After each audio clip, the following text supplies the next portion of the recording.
ఈరోజు చేరి వచ్చిన స్త్రీలందరికీ ప్రభు దాసులుగా మీకు శుభములు తెలియజేస్తున్నాను. స్త్రీ అంటేనే దేవుని అమూల్యమైన విలువైన సృష్టి అని మనకు తెలుసు. నరుడు ఒంటరిగా ఉండుట మంచిది కాదని దేవుడు మరి ఆదాము యొక్క ప్రక్క నుండి మరి ఎముక తీసి నారిని సృజించినాడని ఆదికాండంలో మనం చూస్తున్నాం. స్త్రీలు ఇంట్లో ఉన్న ఇల్లు కళకళలాడిపోతుంది, సంఘంలో ఉన్న కళకళలాడిపోతుంది. స్త్రీ యొక్క పాత్ర గృహానికి కూడా చాలా ప్రాముఖ్యమైంది, సంఘంలో కూడా స్త్రీ పాత్ర చాలా ప్రాముఖ్యమైంది, సమాజంలో స్త్రీ పాత్ర, అలాగే దేశ రక్షణలో స్త్రీ పాత్ర. స్త్రీలు వివిధ రంగాల్లో వాడబడుతూ ఉన్నారు. స్త్రీల సామర్థ్యం ఇంతంత కాదు, వారు మరి స్పేస్లోకి కూడా వెళ్ళినారు. అంటే స్త్రీకి దేవుడు అతీతమైన శక్తిని ఇచ్చినాడు. యేసుప్రభు పుట్టుకలో ఒక స్త్రీని వాడుకున్నాడు.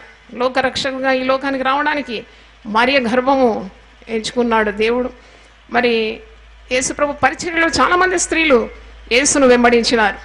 చాలా ధనికులైన స్త్రీలు కూడా యేసును వెంబడించి వారి ధనముతో ప్రభువును గణపరిచినారు, పరిచర్యలో తోడ్పడినారు. సిలువ చెంత స్త్రీలు ఉన్నారు. యేసుప్రభు సిలువలో వేలాడుతున్నప్పుడు పురుషులు లేక మరి శిష్యులు పారిపోయినారు. వారి ప్రాణాలకు భయపడి పారిపోయిన సందర్భంలో స్త్రీలు మహాధైర్యంతో అక్కడ సిలువ దగ్గర నిలబడినట్టు వాక్యంలో మనం చూస్తున్నాం. మరి స్త్రీలకు ఇంత ధైర్యం ఎలాగొచ్చిందని నేను అనుకుంటాను. స్త్రీలకు ప్రేమ ఎక్కువ, ప్రేమలో భయం ఉండదు. పరిపూర్ణమైన ప్రేమ భయమును పారద్రోలుతుంది. అంటే యేసు ప్రభువును ఎంత మిక్కటంగా ప్రేమించినారంటే వారి ప్రాణాలు సహితం లెక్క చేయకుండా, మరి చనిపోయినా పర్వాలేదని దేనికి భయపడకుండా వారు సిలువ చెంత నిలిచినారు ధైర్యంగానే మనం చూస్తున్నాం. అలాగే యేసు ప్రభు పునరుద్ధానుడైనప్పుడు కూడా మగ్దలేని మరియ మొట్టమొదటి ప్రత్యక్షత చూసింది. ఆమె యేసు ప్రభు మరి శవ శరీరాన్ని వెతుకుతూ వెళ్ళింది, కానీ సమాధి తోటకు పెందలకడ ఆదివారం ఆమె ప్రభు శరీరాన్ని వెతుకుతూ సుగంధ ద్రవ్యములు పూయాలని ఆమె వెళ్ళింది. కానీ యేసు ఆమెకు తన మొట్టమొదటి ప్రత్యక్షతను చూపించినాడు. మరి అమ్మా, నీవెందుకు ఏడుస్తున్నావు, నువ్వెవరిని వెతుకుతున్నావు అని ఆమెకు ఓదార్పు మాటలు, ప్రేమతో ఉన్న మాటలు, పేరు పెట్టి పిలవడం, మరి ఆమెనంతగా మరి ప్రభు ప్రశంసించినట్టు మనం చూస్తున్నాం. నేను పునరుద్ధారణైనా నన్ను వెళ్ళి శిష్యులకు తెలియజేయమని అంటున్నాడు. అంటే ఇవన్నీ చూసినప్పుడు ఏ పక్షపాతము దేవునికి లేదని మనం చెప్పగలం. ఎవరినైనా దేవుడు వాడుకుంటాడు. దేవుడు మరి స్త్రీలనైనా పురుషునైనా తన రాజ్య వ్యాప్తి కొరకు వాడుకుంటాడు. తలాంతులు, సామర్థ్యము, వరాలు ఇవన్నీ కూడా మరి సమానంగా స్త్రీలకు పురుషులకు దేవుడు ఇచ్చినట్టు మనం చూస్తున్నాం. మరి యేసునందే ఏ స్త్రీకైనా విమోచన ఉంది, రక్షణ ఉందని నేను చెప్పగలను. నా అనుభవం ద్వారా నేను చెప్పగలను. యేసు ప్రభువే స్త్రీకి రక్ష, యేసు ప్రభువే స్త్రీకి సంరక్షణ, యేసు ప్రభువే స్త్రీకి పోషణ, యేసు ప్రభువులోనే భద్రత కూడా స్త్రీకి ఉంది. ఈ దినాల్లో అంత భయంకరమైన దినాల్లో ఉన్నాం. చిన్న బిడ్డలేమి, వృద్ధులేమి, యవనస్తులేమి, స్త్రీలు ఇలాగూ మరి భద్రత లేని ప్రపంచంలో ఉన్నారు. ఎక్కడ చూసినా ఒంటరిగా నడవలేని పరిస్థితి, ఒంటరిగా ప్రయాణం చేయలేని పరిస్థితి. వారు ఎందుకు ఒంటరిగా ప్రయాణం చేస్తున్నారు? అందుకే కదా ఇలా జరిగిందని మరి కొందరు స్త్రీలను ఇలాగ తూలనాడుతున్నారు. అంటే ఇవన్నీ చూస్తున్నప్పుడు ఎక్కడుంది స్త్రీకి భద్రత? Where is the safety for women? మరి స్త్రీకి భద్రత యేసులో ఉందని నేను గట్టిగా చెప్పగలను. దేవునికి స్తోత్రం. మరి యేసు ప్రభువును రక్షకునిగా స్వీకరించిన ఏ స్త్రీ అయినా జ్ఞానం కలిగి ప్రవర్తిస్తుంది, తను తాను భద్రపరుచుకుంటుంది, దేవుని రెక్కల క్రింద తనకు ఆశ్రయం కలుగుతుంది. మరి ఈ లోకంలో పాపము, మాలిన్యము నిండి ఉంది, కానీ దేవుడు అట్టి స్త్రీలను తప్పకుండా తన రెక్కల క్రింద ఆశ్రయం ఇచ్చి కాపాడుతాడని నేను నమ్ముతున్నాం. మరి ఈరోజు ఒక స్త్రీ గురించి పరిశుద్ధ గ్రంథం నుండి మీకు బోధించాలి. ఈమె దేవుని మిక్కుటంగా ప్రేమించిన స్త్రీ, a woman who loved the lord very dearly. చాలా మిక్కుటంగా దేవుని ప్రేమించింది. ఇంతకుముందు మరి మత్తయి 6:33 దేవుని రాజ్యం నీతిని వెతకండి, అప్పుడు ఇవన్నీ మీకు అనుగ్రహింపబడు. మరి ఈ స్త్రీ అయితే దేవుని వెతికింది, దేవుని నీతిని వెతికింది, యేసు ప్రభువును ప్రేమించింది, మిక్కుటంగా ప్రేమించింది. She loved the lord so dearly. ఎప్పుడైతే ప్రేమ ఉంటుందో తప్పకుండా అక్కడ ఆరాధన ఉంటుంది. ఆమె ప్రేమ, ఆమె ఆరాధన మనం చూస్తున్నాం. ఆమె యేసుప్రభు పాదాల దగ్గర నుండి ఆయన నోటి నుండి వచ్చే ప్రతి మాట విన్నదని లూకా సువార్త 10వ అధ్యాయంలో మనం చూస్తున్నాం. ఆమె లూకా 10:39లో ఈ స్త్రీ పేరు బెతనియా మరియా. ఈమె యేసు ప్రభు పాదాల దగ్గర కూర్చుండి ఆయన నోటి నుండి వచ్చే ప్రతి మాట ఆలకించిందంట. అంటే యేసు ప్రభు అంటే ఆమెకి ఎంత ఇష్టం అంటే వేరే పనులన్నీ మానుకొని ప్రభు ఇంటికి రాగానే ప్రభు సన్నిధిలో కూర్చుంది, పాదాల దగ్గర కూర్చుంది. యేసు పాదములను మిక్కటంగా ఈమె ప్రేమించింది. అందుకే పాదాల దగ్గర కూర్చొని దేవుని వాక్యాన్ని వింటుంది. తర్వాత మీరు చూస్తే యోహాను సువార్త 11:32లో లాజరు చనిపోయినాడు, 4వ రోజు యేసు ప్రభు బెతనియాకు వస్తున్నాడు. అప్పుడు కూడా ఇదిగో బోధకుడు వచ్చాడన్నప్పుడు ఈ మరియ ఏం చేస్తుందంటే అక్కడున్న బంధువులను, ఆ స్నేహితులను, ఆమెను ఓదార్చడానికి వచ్చేవారిని అందరినీ కూడా వదిలిపెట్టి పరిగెత్తి యేసుప్రభు దగ్గరికి వెళ్ళి యేసుప్రభు పాదాల మీద పడి ఏడుస్తూ ఉంది. పాదాల దగ్గర కూర్చొని బోధ విన్నది. పాదాల దగ్గర పడి తన సహోదరుడు మరణించినాడని, నువ్వు ఉంటే నా సహోదరుడు చావకుండును కదా అని అంటూ ప్రభు పాదాల మీద పడి ఏడవడం మనం చూస్తున్నాం. అలాగే మీరు ఈ మరియ యేసుప్రభు యొక్క శిలువ మరణానికి ముందు ఆమె యేసుప్రభు పాదాలకు మిక్కిలి విలువగల అచ్చ జటామాంసి అత్తరు, దాదాపు 300 దేనారులు విలువ. అంటే 300 దేనారులు అంటే 1 సంవత్సరం అంతా కష్టపడితేనే 300 దేనారులు ఆ దినాల్లో సంపాదించేదంట. అంటే తాను కూడబెట్టిన ద్రవ్యమంతా కూడా అచ్చ జటామాంసి అత్తరు 1 సేరున్నర విలువ పెట్టుకొని యేసు ప్రభు పాదాల దగ్గర ఆ అత్తరు బొడ్డుని పగలగొట్టి పాదాలకు అత్తరు పూసిందని, తల మీద అత్తరు ప్రోక్షించిందని మరి 3 సువార్తల్లో మనం చూస్తున్నాం. మత్తయి సువార్త 26వ అధ్యాయంలో ఉంది. అది 6 నుండి 13 చూస్తే మీకు కనబడుతుంది ఈ స్త్రీ గురించి, మరియ గురించి. అలాగే మార్కు సువార్త 14:3 నుండి 9 మీరు చూడొచ్చు. అలాగే యోహాను సువార్త 12:1 నుండి 8 వచనాలు చూసినప్పుడు కూడా మీకు కనబడుతుంది. అంటే she give top priority to Jesus. మరి అనుభవపూర్వకంగా చెప్తున్నాను, మీరు యేసును ప్రేమించే స్త్రీలైతే మీకు ఏ కొదువు ఉండదు. యేసును ఘనపరిచే స్త్రీలైతే యేసు సన్నిధి మీ వెంబడే ఉంటుంది. యేసును సేవించే స్త్రీలైతే యేసు ప్రభు మిమ్మల్ని ఘనపరుస్తాడు. అంటే ఈమె యేసు ప్రభును మిక్కటంగా ప్రేమించి యేసు పాదాల దగ్గర ఉండి యేసు నోటి నుండి వచ్చే ప్రతి మాట ఎంతో తీక్షణతో ఆమె ఆలకిస్తుంది. అంటే యేసు నుండి ఆమె నేరుగా జ్ఞానం పొందుకున్న స్త్రీ అన్నమాట.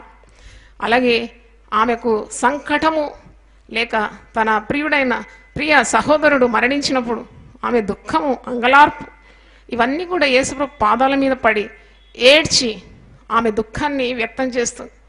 అక్కడ ఓదార్చడానికి ఎంతోమంది వచ్చారు, కానీ మరియకు తెలుసు యేసుప్రభువే ఆదరణ కర్త అని. యేసుప్రభు ఆదరించినట్టు ఏ నరుడు ఏ వ్యక్తి ఆదరించలేరని ఆమెకు బాగా తెలుసు. అందుకే బోధకుడు నిన్ను పిలుస్తున్నాడు అన్నప్పుడు వెంటనే పరిగెత్తుకొని పోయింది యేసయ్య దగ్గరికి, పాదాల మీద పడి ఏడుస్తుంది.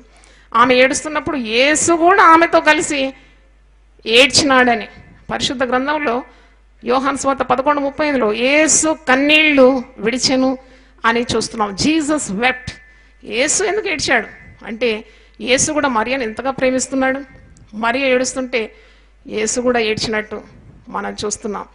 అలాగే వాక్యంలో మనం చూసినప్పుడు ఈ స్త్రీ మరి యేసును ప్రేమించింది, యేసును సేవించింది, యేసును ఆరాధించింది. ఒకసారి యోహాను సువార్త 12వ అధ్యాయం చూడండి. ఈమె చేసిన కార్యం చాలా ప్రశంసిస్తున్నాడు యేసు ప్రభు. అక్కడ ఈమెను విమర్శించేవారు ఉన్నారు. ఈమె మరి చాలా నష్టం చేస్తుంది. ఈమె ఇంతగా ధనము ప్రభు పాదాల మీద అత్తరు పూయడానికి వ్యయం చేసింది. ఇదే డబ్బు ఉంటే పేదలకు ఇవ్వచ్చు కదా, పేదలు మరి ఈ డబ్బు ద్వారా బాగుపడతారు కదా, ఎందుకు ఇలాగూ నష్టపరిచిందని ఆమెను విమర్శిస్తూ ఉన్నారు. శిష్యులు విమర్శిస్తున్నారు. దాంట్లో ప్రధానుడు యూదా ఒక మాట అంటున్నాడు. యోహాను సువార్త 12:4 చూడండి. ఆయన శిష్యుల్లో ఒకడు అనగా ఆయనను అప్పగింపనై ఉన్న ఇస్కరియోతు యూదా ఈ అత్తరెందుకు 300 దేనారములకు అమ్మి బీదలకు ఇయ్యలేదని. వాడు ఇలాగ చెప్పినది బీదల మీద శ్రద్ధ కలిగి కాదు, కానీ వాడు దొంగయే ఉండి తన దగ్గర డబ్బు సంచి ఉండినందున అందులో వేయబడినది దొంగలించి వచ్చిన గనుక అలాగూ చెప్పాను. చూడండి, దొంగకు ఎప్పుడు కూడా దొంగ బుద్ధులే ఉంటాయి కదా. మరి యేసు ప్రభు దగ్గర ఖజానాదారి యూదా ఇస్కరియోత్ యేసుతోనే ఉన్నాడు, కానీ ఏ మార్పిడి లేదు. చాలామంది ఇలాగే ఉంటారు. మరి గుడికి వస్తారు, మరి వాక్యం వింటారు, అన్ని కార్యక్రమాల్లో పాల్గొంటారు, కానీ హృదయం మార్పిడి లేదు. మారు మనసు కావాలి. ముఖ్యంగా ఈ సిలువ ధ్యాన దినాల్లో యేసును గురించి మీరు వింటున్నారు, యేసు చూపిన ప్రేమను గురించి వింటున్నారు, సిలువలో బలి అయిన యేసును గురించి ఉన్న వార్త వింటున్నారు. జీవితం క్రమపెట్టుకోవాలి. యూదా జీవితంలో మార్పు లేదు, మారు మనసు లేదు. ఆయన మరి దృష్టి అంతా డబ్బు మీద ఉంది. చూడండి, దృష్టి అంతా డబ్బు మీద ఉంది. ఒక స్త్రీ మిక్కడంగా ప్రభువును ప్రేమించి 300 దేనారు విలువైన అచ్చ జటామాంసి అత్తరు తీసుకొని వచ్చి ఆమె అది అత్తరు బుడ్డి పగలగొట్టి ప్రభు పాదాల మీద పూసి ఆరాధిస్తుంది, ఆనందిస్తుంది. అంటే ప్రభువును మరి ఎంతగా ఆరాధించినా తక్కువే కదా, ఎంత విలువ పెట్టినా తక్కువే అని ఆమెకు తెలుసు. కానీ అది చూచి సహించని వాడు ఒకడు ఉన్నాడు, విమర్శిస్తున్నాడు. ఇది ఒకటి గమనించాలి. స్త్రీలు ఒక మంచి పని చేసేటప్పుడు తప్పకుండా మరి విమర్శించే వారు ఉంటారు.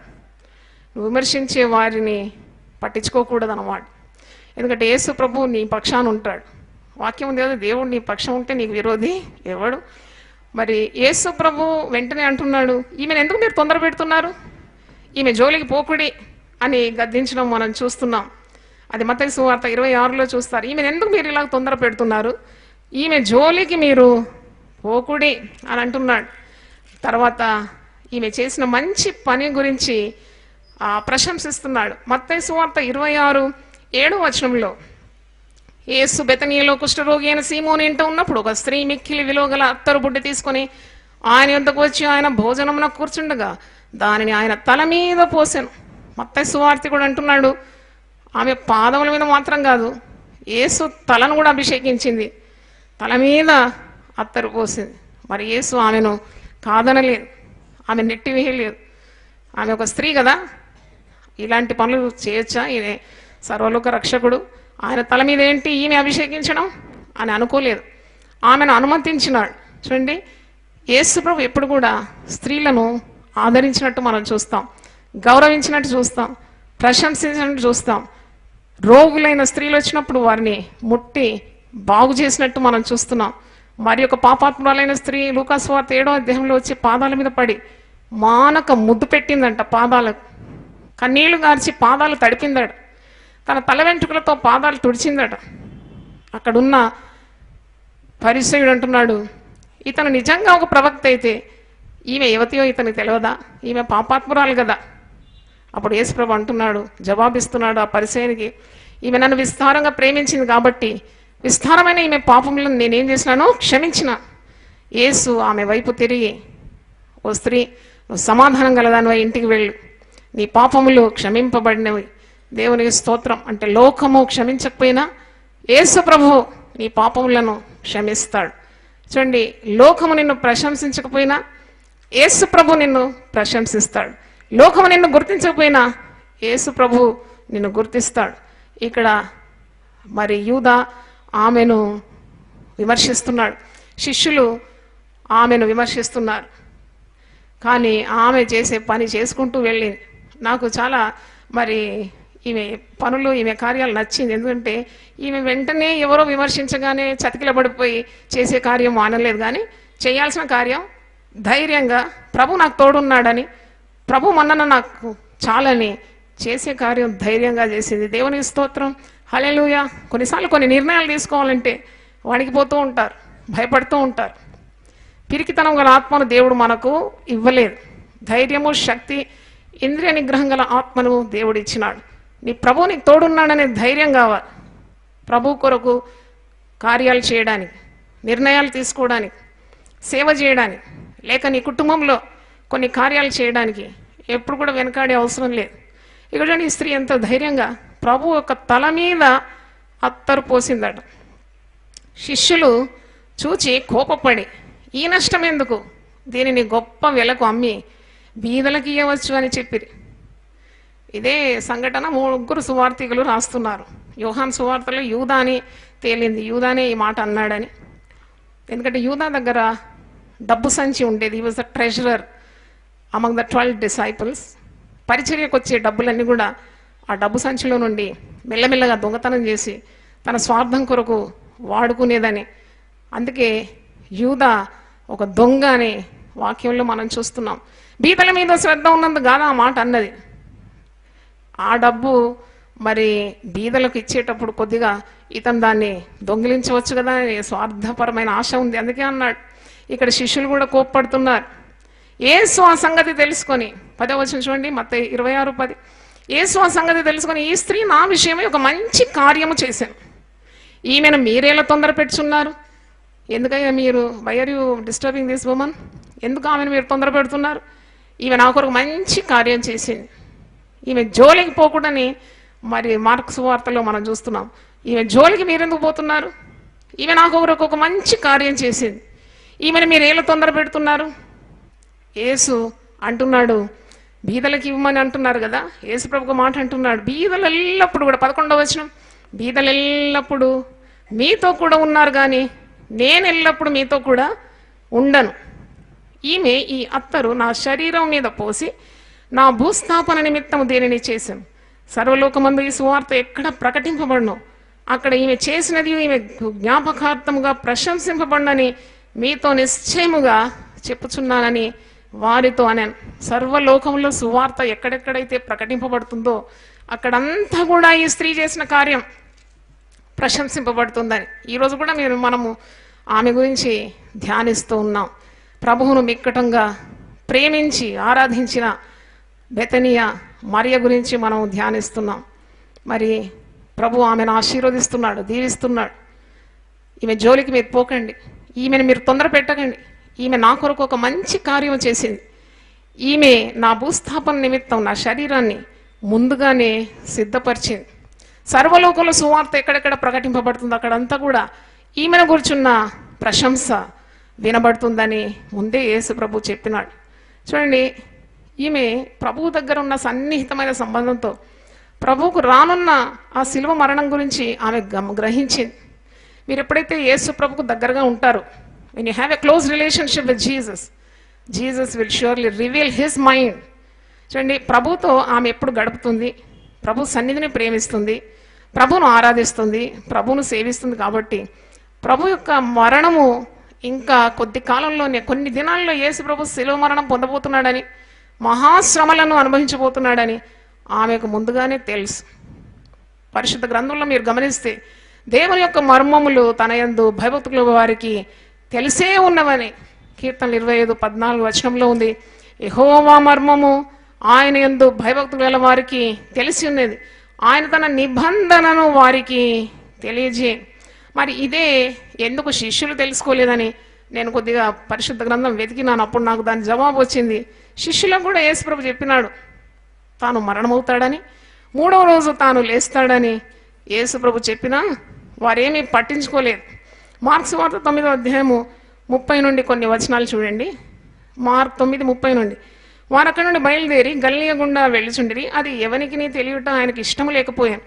ఏలైనగా తన శిష్యులకు బోధించు, మనుష్య కుమారుడు మనుషుల చేతికి అప్పగింపబడుచున్నాడు, వారు ఆయనను చంపెదరు, చంపబడిన 3 దినములకు ఆయన లేచునని వారితో చెప్పాను. శిష్యులకు చెప్తున్నాడు, మనుష్య కుమారుడు మనుషుల చేతికి అప్పగింపబడబోతున్నాడు, మరి ఆయన 3వ దినము లేస్తాడని వారికి చెప్పినాడు. కానీ వారు ఆ మాట గ్రహింపలేదు, ఆయన అడుగ భయపడిరి.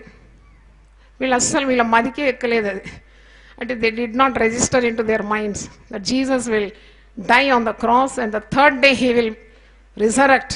అంటే ఇది యేసు ప్రభు స్వయంగా వీరికి చెప్పినా వారు ఏమాత్రం దాన్ని పట్టించుకోవడం లేదు. పైగా వారు ఏం చేస్తున్నారు, 33వ వచనం చూడండి. అంతటా వారు కపెర్నహూముకు వచ్చి వారు ఎవడు గొప్పవాడని మార్గమున ఒకరితో ఒకడు వాదించిడు గనుక. చూడండి, యేసు ప్రభు చెప్పే మర్మాలు గ్రహించడానికి మనసు లేదు, పైగా మనలో ఎవడు గొప్పవాడని వారు మరి తమలో తాము అనుకుంటూ ఉన్నారు. అంటే వారికి గొప్పతనం కావాలి, సేవ వద్దు. చాలామందికి గొప్పతనం కావాలి కానీ పరిచర్య చేయడం మరి శ్రమ పడడం ఇష్టం ఉండదు. వీరి మనసు ఇలాగుంది. యేసుప్రభు చెప్పిన గొప్ప మర్మాన్ని వారు గ్రహించలేకపోతున్నారు. కానీ మరియ మాత్రం యేసు మరణం గురించి ముందుగానే ఆమె తెలుసుకుంది. ఎక్కడ ప్రేమ ఉంటుందో అక్కడ ఆరాధన ఉంటుంది. ఊరుకు ఆరాధించమంటే ఆరాధించలేరు, ప్రేమిస్తేనే ఆరాధన ఉంటుంది. ఆమె ఆరాధిస్తుంది పాదాలకు. మరి ఆమె పాదాల మీద పడి ప్రభువును ముద్దాడుతుంది, తల మీద అత్తరు పోస్తుంది.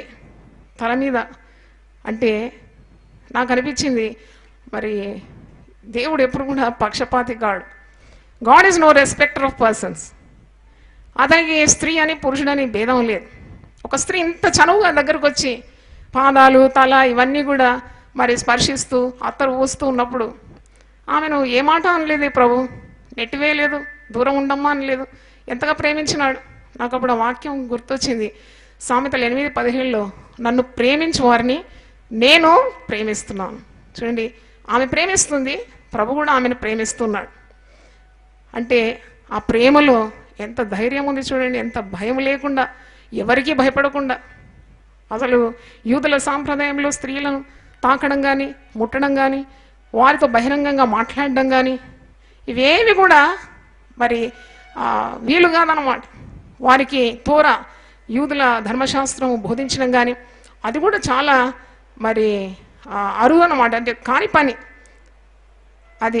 It's impossible thing.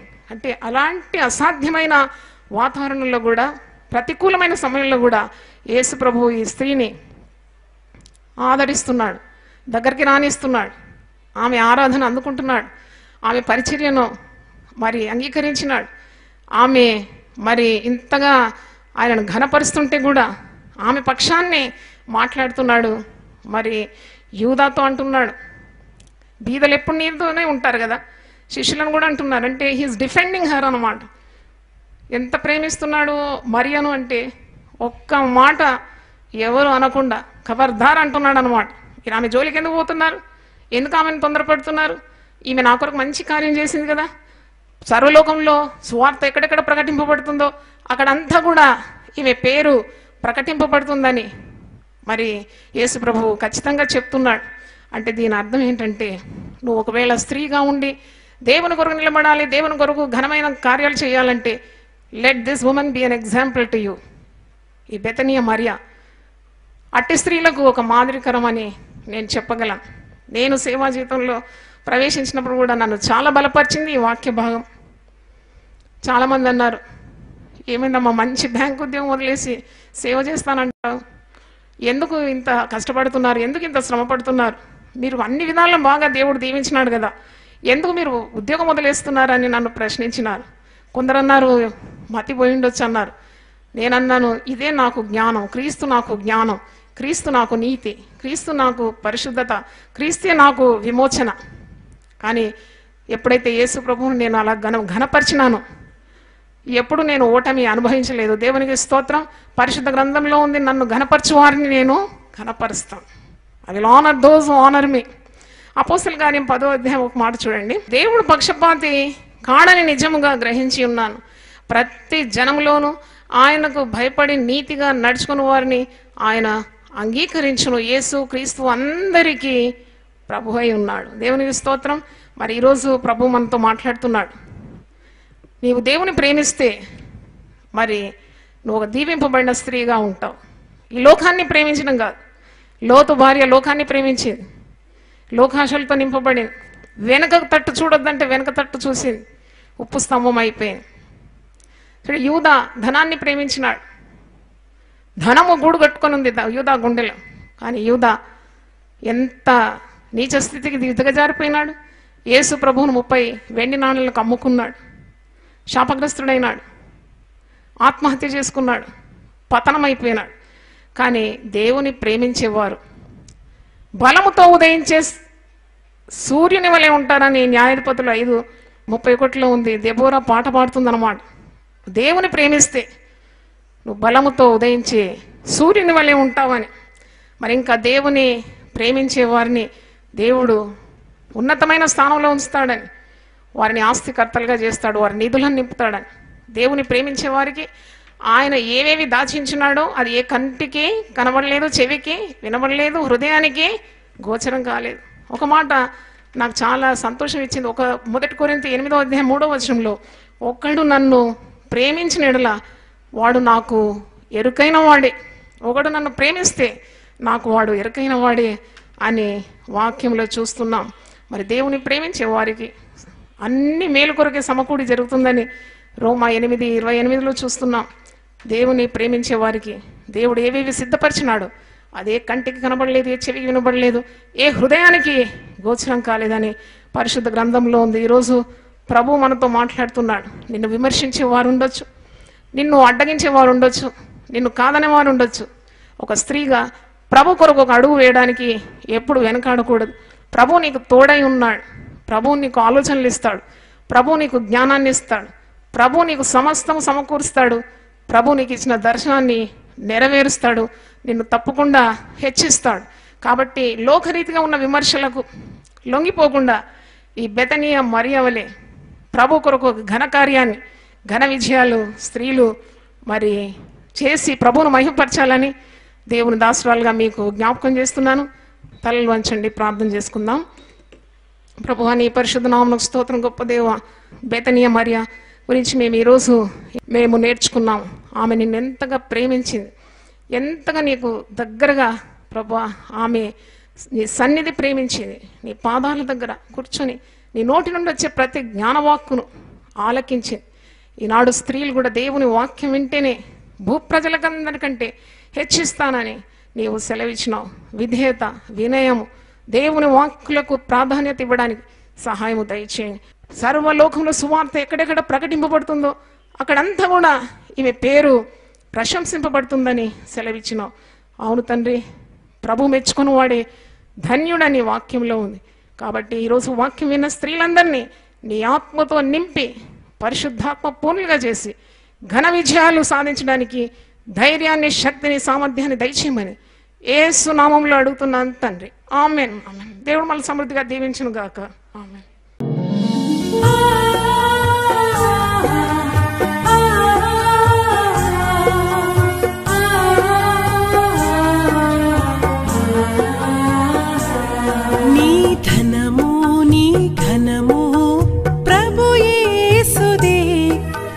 దశమా భాగము నీయ వెనుదీతువా. నీ ధనము నీ ఘనము ప్రభు యేసుదే, నీ దశమా భాగము నీయ వెనుదీతువా. ధరలోన ధనధాన్యములనీయగా కరుణించి కాపాడి రక్షింపగా. ధరలోన ధనధాన్యములనీయగా కరుణించి కాపాడి రక్షింపగా. పరలోకనాదుండు నీకీయగా మరి యేసు కొరకీయ వెనుదీతువా. పరలోకనాథుండు నీకీయగా మరి యేసు కొరకీయ వెనుదీతువా. నీ ధనము నీ ఘనము ప్రభు యేసుదే, నీ దశమా భాగము నీయ వెనుదీతువా.